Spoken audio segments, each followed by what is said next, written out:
ഭാരം കടന്നു വരുമ്പോൾ, നമ്മുടെ ജീവിതത്തിൽ ഒരു പ്രതിസന്ധി കടന്നു വരുമ്പോൾ, നമ്മുടെ ജീവിതത്തിൽ താങ്ങാൻ കഴിയാത്ത വേദനകളിലൂടെ നാം കടന്നു പോകുമ്പോൾ, അത് തിരിച്ചറിയാൻ കഴിയാത്തവനല്ല നമ്മുടെ മഹാപുരോഹിതൻ. അത് തിരിച്ചറിയാൻ കഴിയുന്നവനാണ് യേശു എന്ന ശ്രേഷ്ഠ മഹാപുരോഹിതൻ. മുമ്പിൽ വെളിപ്പെടാൻ പോകുന്ന ഭയാനകമായ പ്രതികൂലങ്ങളെ മാത്രം സ്വപ്നം കണ്ട് മുന്നോട്ട് പൊക്കൊണ്ടിരിക്കുന്ന സഹോദര, മുന്നോട്ട് പൊക്കൊണ്ടിരിക്കുന്ന സഹോദരി, അതെ മുന്നോട്ട് പൊക്കൊണ്ടിരിക്കുന്ന കുടുംബമേ, പരിശുദ്ധയാത്മാവ് സംസാരിക്കുന്നു.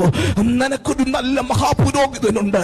നീ അനുഭവിക്കുന്ന ബലഹീനതകളിൽ നിന്റെ കൂടെ നിൽക്കുന്ന, അതേ സ്തോത്രം, നിനക്ക് താങ്ങാൻ കഴിയത്തില്ല എന്ന് പറയുമ്പോൾ നിന്റെ മേൽ കൃപയെ പകരുന്ന നല്ലൊരു മഹാപുരോഹിതൻ, അത് യേശു ക്രിസ്തു എന്ന ശ്രേഷ്ഠ മഹാപുരോഹിതൻ ഈ പ്രഭാതത്തിലും നിന്റെ കൂടാരത്തിലേക്ക് വെളിപ്പെടുകയാണ്.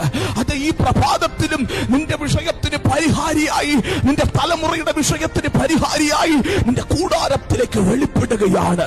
വിശ്വസിക്കുക. യേശുവിന്റെ നാമത്തിൽ ഈ സന്ദേശം നാമെ ശ്രമിച്ചു കൊണ്ടിരിക്കുമ്പോൾ തന്നെ നിങ്ങളുടെ സ്വീകരണ റൂമുകളിലേക്ക് ദൈവ സാന്നിധ്യം വ്യാപരിക്കുകയാണ്. അതും നിങ്ങളുടെ കുടുംബങ്ങളിലേക്ക് ദൈവത്തിന്റെ ശക്തി വ്യാപരിക്കുകയാണ്.